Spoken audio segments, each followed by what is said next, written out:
Assalamualaikum warahmatullahi wabarakatuh. Perkenalkan, nama saya Mira Novi Irianti, NPM 20310700023, Prodi Tasawuf dan Psikoterapi semester 3. Di sini saya akan menjelaskan mengenai ANOVA dua arah dengan interaksi. Berikut penjelasannya. Kapan digunakannya analisis ragam atau ANOVA dua arah dengan interaksi? ANOVA digunakan untuk melihat perbandingan rata-rata beberapa kelompok, biasanya lebih dari dua kelompok. ANOVA dua arah digunakan pada kelompok yang digunakan berasal dari sampel yang sama tiap kelompok. Sama di sini artinya berasal dari kategori yang sama. Jadi, bisa disimpulkan yang pertama yang perlu dilihat tujuannya yaitu membandingkan rata-rata kelompok lebih dari dua. Yang kedua, kedua sampel yang digunakan merupakan sampel yang sudah dikategorikan per kelompok sama. Konsep yang ketiga di sini yang perlu dimengerti adalah setiap kelompok tersebut dilakukan pengulangan pengujian. Ini seperti menggabungkan antara ANOVA yang pertama dengan ANOVA tanpa interaksi. Asumsi-asumsi yang harus dipenuhi dalam analisis varians atau ANOVA. Yang pertama, data berdistribusi normal karena pengujiannya menggunakan uji F-Skedesor. Yang kedua, varians atau ragamnya homogen, dikenal sebagai homoskedastistas karena hanya digunakan satu penduga, maksudnya estimate, untuk varians dalam contoh. Yang ketiga, masing-masing contoh saling bebas yang harus dapat diatur dengan perancangan percobaan yang tepat. Yang keempat, komponen-komponen dalam modelnya bersifat adiktif, saling menjumlah. Langkah-langkah pengujian klasifikasi dua arah dengan interaksi adalah sebagai berikut. Yang pertama, menentukan formulasi hipotesis. Yang A, H0 sama dengan alpha 1 sama dengan alpha 2 sama dengan alpha 3 sama dengan alpha B sama dengan 0. HI sekurang-kurangnya 1, alpha I tidak sama dengan 0. Yang B, H0 sama dengan beta 1 sama dengan beta 2 sama dengan beta 3 sama dengan sampai dengan beta jumlah dari data sama dengan 0. HI sekurang-kurangnya 1, beta J tidak sama dengan 0.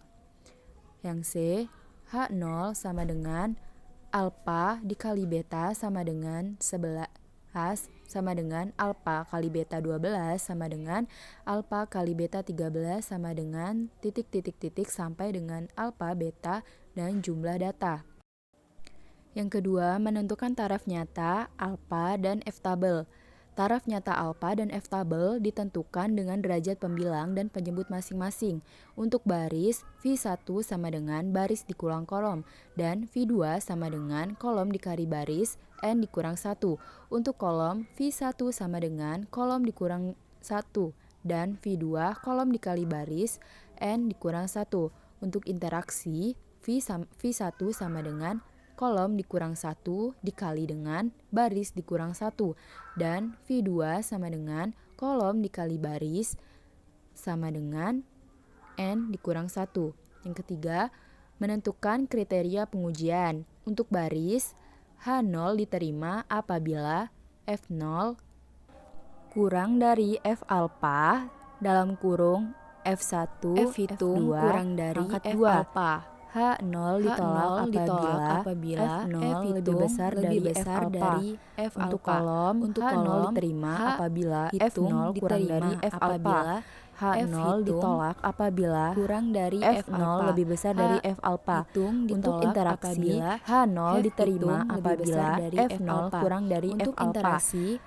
H0 ditolak apabila F0 lebih besar dari F alpha.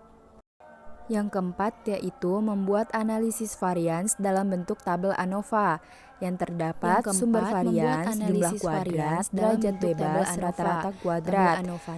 Yang pertama ada kolom rata-rata baris, rata-rata kolom, interaksi, error, dan total.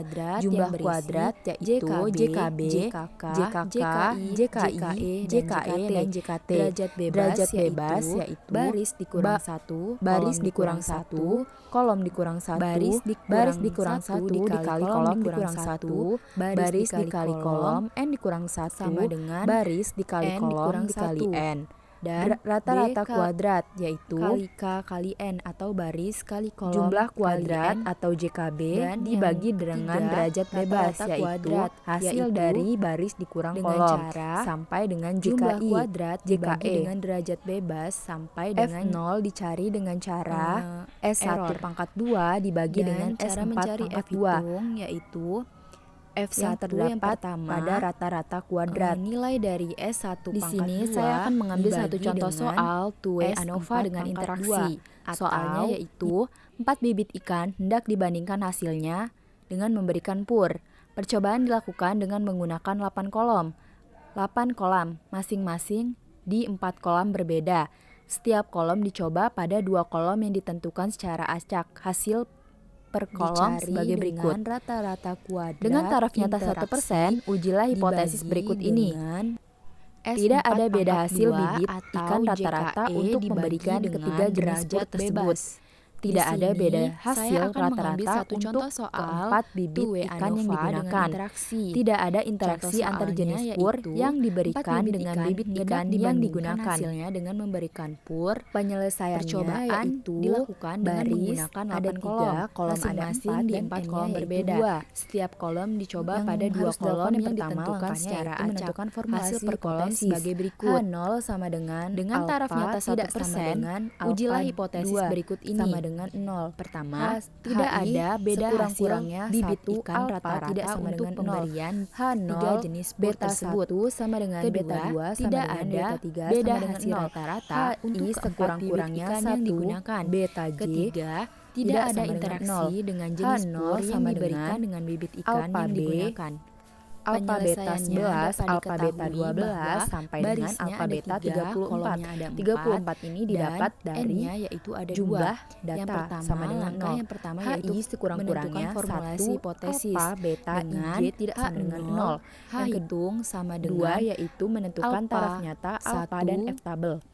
tidak sama Alphanya dengan yaitu alpha 1% 2 sama atau dengan 0,01. 0,01 Untuk baris sekurang-kurangnya V1 sama alpha dengan 2 tidak sama dengan karena 0. H B-nya hitung dikurang sama 1. dengan V2 sama beta dengan 1 sama 3 dengan dikali beta 4 2 sama dengan atau beta 3 baris sama dengan kali 0. 4. H1 sama dengan Dikurang sekurang-kurangnya 1 N-nya 2 beta dikurang J 1 sama dengan 1 tidak sama dengan tidak 12.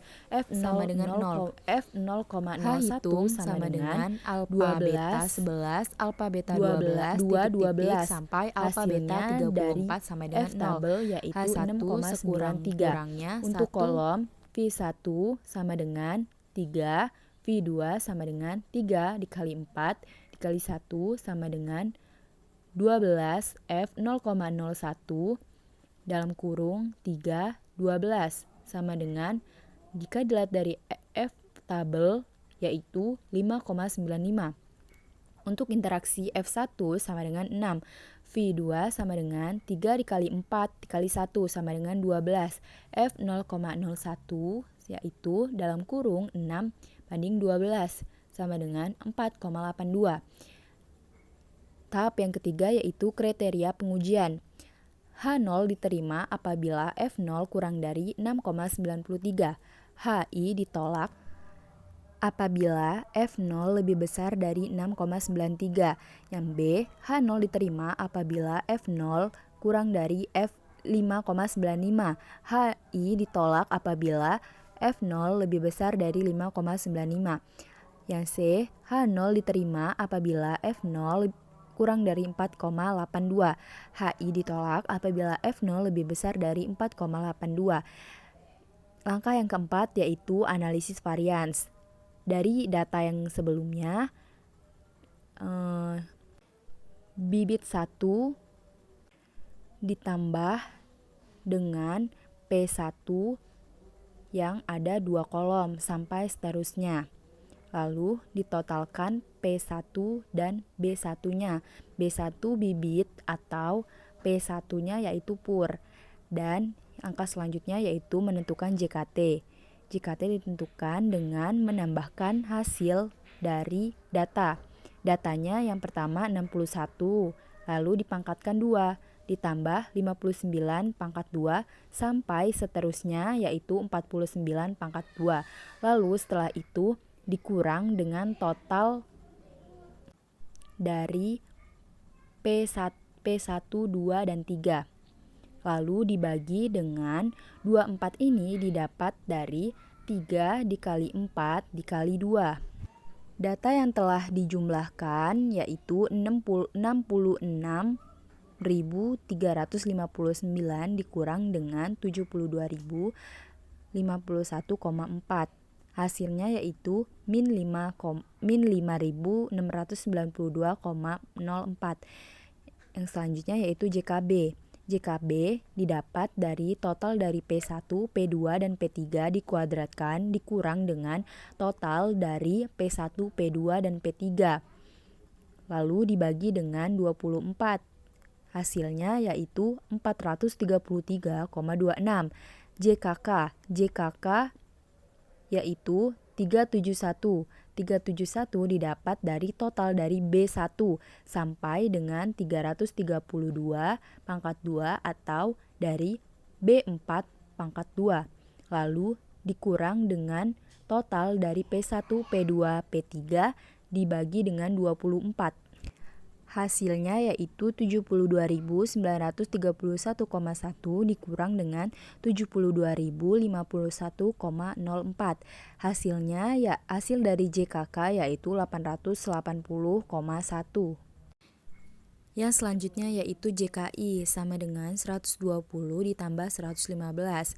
120 yaitu dari B1 120, B2 115, B3 136, B4 114. Nah, semua itu dijumlahkan di pangkat 2 lalu dikurangkan dengan 72.484,3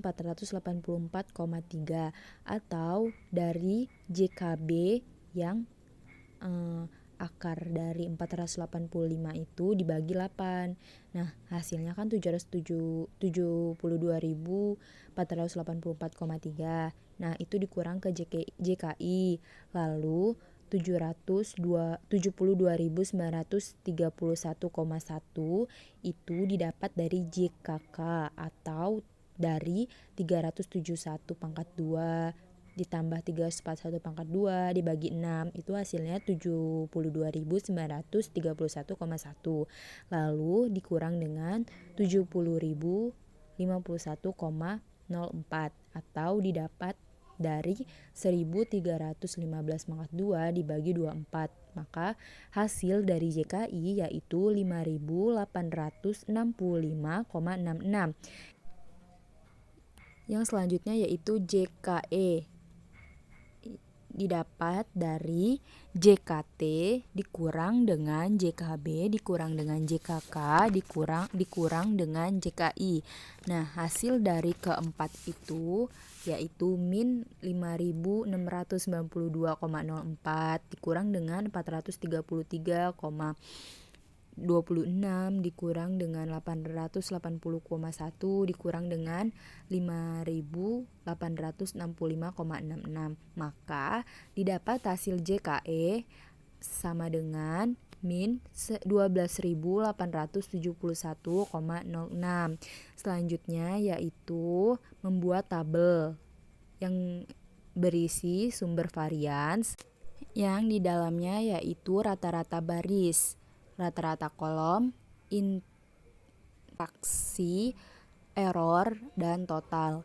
Jumlah kuadrat dari rata-rata baris yaitu hasil dari JKB yaitu 433,26 dan jumlah kuadrat dari rata-rata kolom yaitu hasil dari JKK yaitu 880,1 dan jumlah kuadrat dari interaksi yaitu hasil dari JKI yaitu 5.865 dan hasil dari jumlah kuadrat error yaitu hasil dari JKE yaitu min 12.871,06. Yang selanjutnya derajat bebas. Derajat bebas itu 2 didapat dari B dikurang 1 atau baris dikurang 1 dan rata-rata kolom untuk derajat bebas kolom dikurang dengan 1, yaitu 4 dikurang 1. Dapatlah 3 dan interaksi yaitu 3 dikali dengan 2 ya, atau B kurang 1 dikali dengan K kurang 1. Dan derajat bebas error didapat dari hasil B baris 3 dikali dengan K kolom 4. Maka hasilnya 12. Nah, total dari derajat bebas yaitu 23.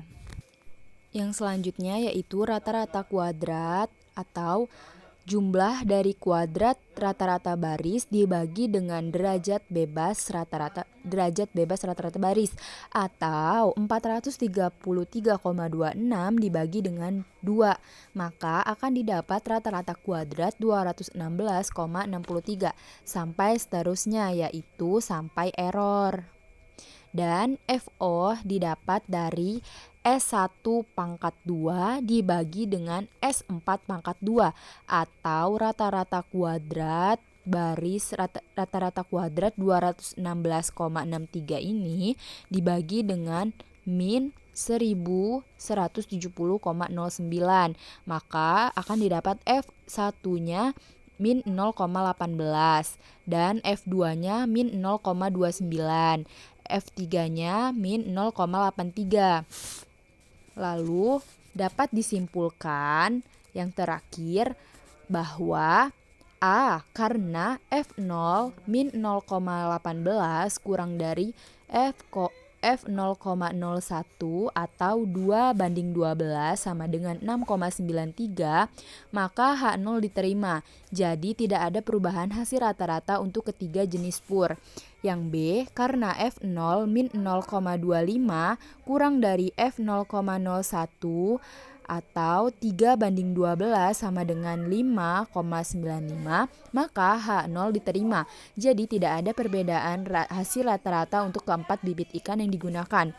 Yang C karena F0 min 0,83 kurang dari F0,01 atau 6:12 hasilnya 4,82, maka H0 diterima. Jadi tidak ada perbedaan interaksi antara jenis pur yang diberikan dengan bibit ikan yang digunakan. Sekian penjelasan yang dapat saya berikan untuk memenuhi ujian akhir semester. Lebih dan kurangnya saya mohon maaf yang sebesar-besarnya apabila terdapat kesalahan dan kekeliruan.